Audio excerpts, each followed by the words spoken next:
Hey,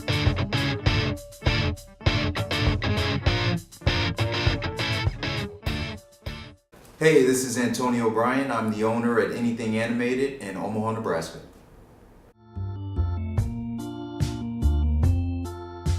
Yes, I am. Originally from, I grew up at 48th and Boyd, and I went to Fontenelle Elementary School. And then I moved away at the young age of 9 to New Jersey.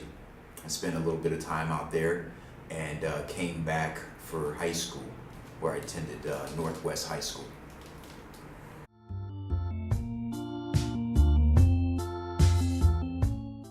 I went to a institute, Pratt Institute, and from there I learned from my instructors how to, produce an entire animation from beginning to end.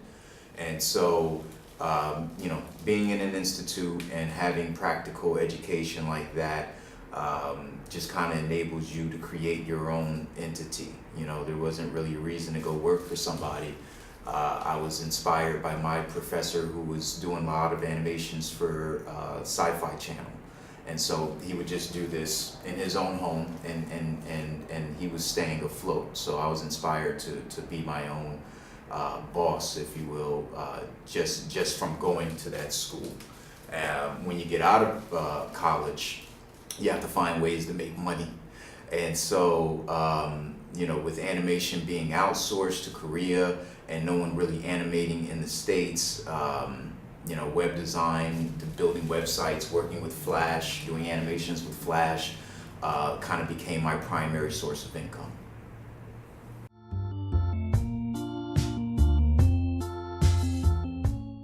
I know that I wanted animation to be in the name because I knew that was a rare thing, a rare ability for people to have. So I said to myself, well, if I am going to create a business, I have to stand out.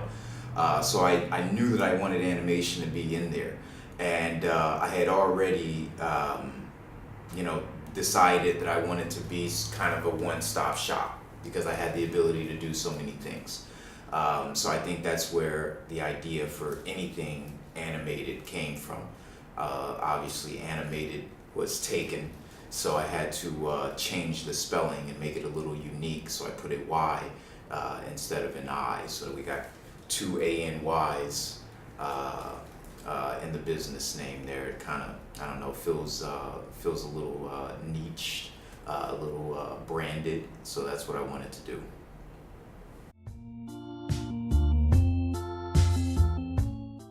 That is a very difficult question to answer. I remember my first client. I just don't remember how I obtained them. I was still in school, and there was a situation before graduating where I was left homeless for a while. Sounds worse than it actually was. My teacher had me do some house sitting for him, and at that time I was working on an animation for the New York City Department of Health and Mental Hygiene. I did a traditional animation. They had an actor that they had wanted to do a voiceover, so we interviewed him. We took video footage of him, and I turned him into a cartoon. And we did some lip syncing and integrated some shots with live footage. So it was very interesting. But that was my first project. I feel bad. I cannot remember how I obtained that project while I was still in college, but I was very, very fortunate to get it.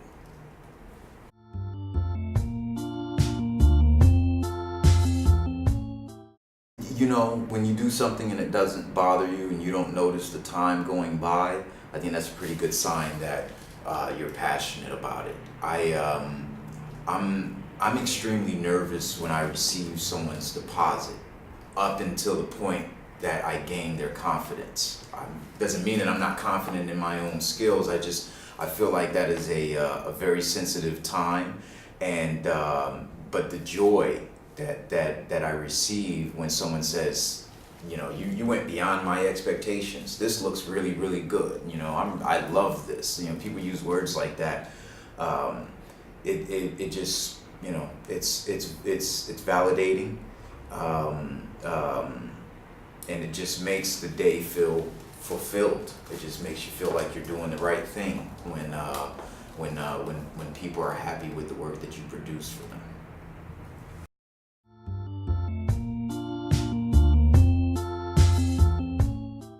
Yeah, no, it was to survive. It was to start making money. Having the experience from JoJo Circus, knowing that I can animate wasn't enough. You got to convince people that they need something that you can do. So, um, you know, I just everyone. The moment we graduated, everyone knew right out the gate that we had to stop what we were used to doing for the past 4 years and start finding clientele. Because I mean, where I was in New York, it's apparent that without resources, you're not going to make it. So for me, it was a clear drive to make money. Goals have definitely changed. You know, survival is what gets you there. But once you're there, you got to find different things to motivate you. For me, finishing a job and doing it to the best of its ability is now the meat and potatoes. You know, that's now what gets me going. You know, staying afloat is cool, but worrying about finances will kind of throw you off track. What's more important is somebody needs something, and there's plenty of opportunities to mess it up. So you got to be clear-minded, and you got to make sure that your goal is to do what needs to be done in the best way that it can be done. So in terms of websites, in terms of commercials, in terms of logos, the new drive comes from producing something that you feel is an industry standard and that people are going to be proud to display your art.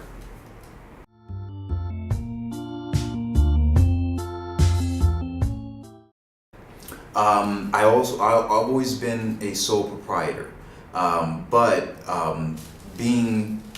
having colleagues who do what I do as well as I am, as well as I do, means that I've always had a resource. I've always had a library, if you will, of people that I could tap for resources. So you know, when I do animations, I don't ink my own artwork. I give it to a colleague, you know, that went to Pratt that I know is good at inking. So I share the wealth.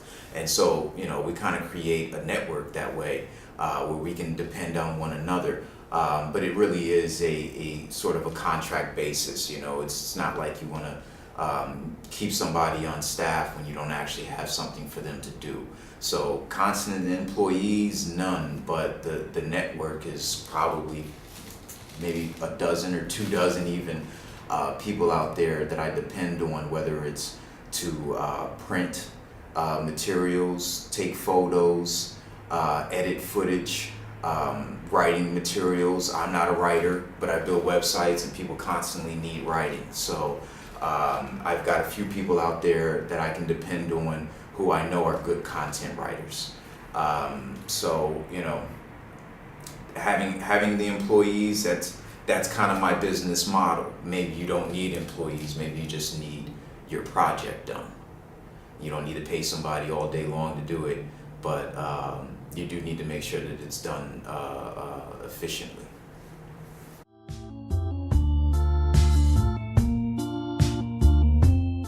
I had a mentor, a buddy of mine's father was also kind of into the same freelance, you know, creator of arts for corporations. He just had a stronger network. So that was inspiring, knowing that it can be done, knowing that as long as you do your due diligence and you got someone out there reaching out to people, then yeah, it's possible to maintain a lifestyle on your own without having without having an employer provide constant resources to you.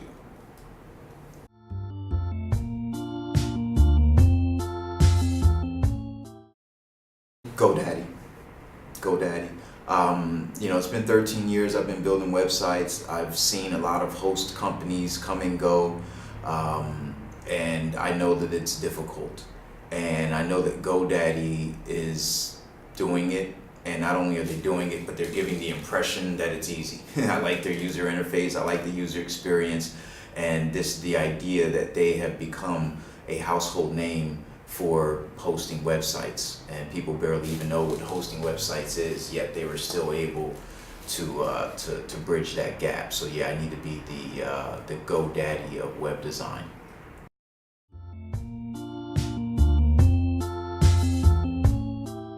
The biggest challenge is being one person when you really need multiple people to do every job. I have to be a salesman, I have to be compliance, I have to be customer service, and I have to actually perform all of these things. And I can't dedicate too much time to one or the others will lack. So the most difficult thing is managing my time to ensure that all of these spots and tasks are being done, to the point to where they need to be. Without having someone constantly on the phone, then business isn't constantly coming in.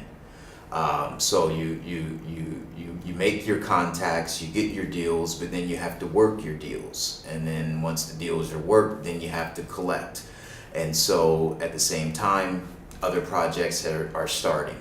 So you got to spread yourself thin, and you have to wear many hats, as they say. So I think that would be the most difficult part of being your own boss.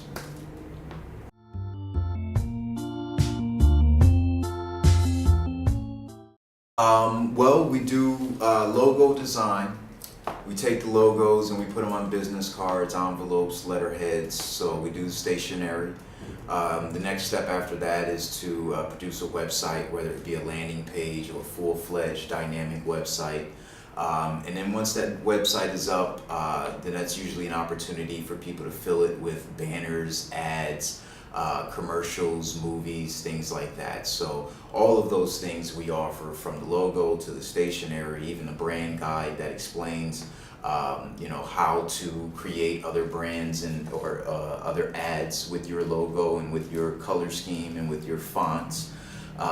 So yeah, we also do proximity beacons. Blue Hat Marketing is a new service that we're offering. Proximity Beacon will push out a flyer to any Android device within 250 feet. And so we're also selling these devices.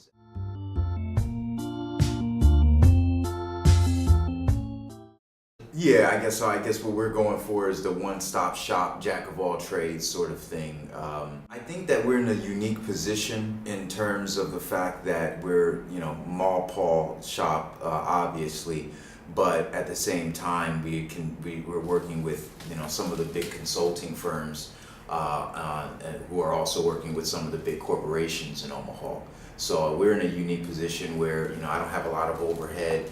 But I have a potential to work on some pretty big projects.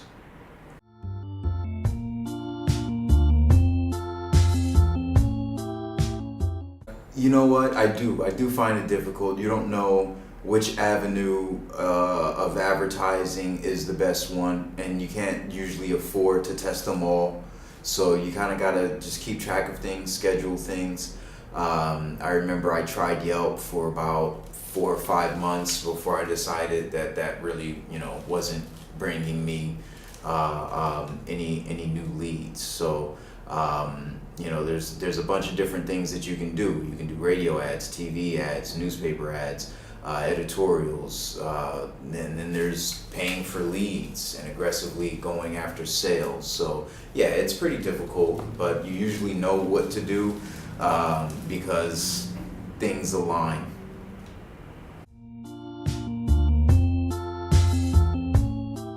Advertising is really something that happens on its own. I feel like I can't force it to happen, but through word of mouth, it will always happen. Traditional forms of advertisement, I haven't had much luck with, to be honest. I feel like people really want to not worry about trust, and so if someone's referring someone else, then that cuts out a lot of the work and a lot of the worry for them. So yeah, word of mouth to me is the most powerful form of advertisement. Put most of your efforts towards making sure that you do the job right.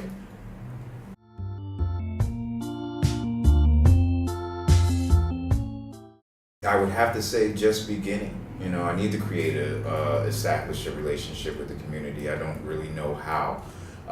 There's some conferences. I remember speaking at a Black Coffee, Black Business event, and that went very well. But yeah, I mean, in terms of having some sort of, you know, community relationship, unfortunately, I can't really say that I do have one at this point. But I am looking to establish one for sure.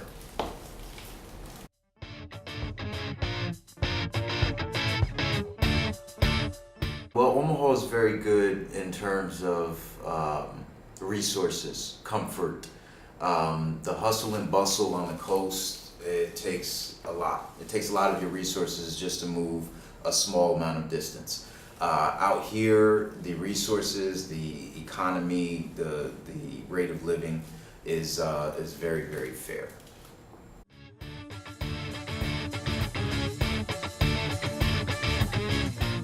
Well, I mean, I'm seeing a lot more culture. It's definitely way more multicultural than it was 10, 15 years ago. And you know, I'm seeing that the arts that are coming out are, how can I say this? They're not as cliche. People are branching out. People are getting more creative. There is a network of there is an arts that we can call our own, and it's reaching that industry standard. So I'm just proud of Omaha for being able to compete with the rest of the world, and for wanting to, even more importantly.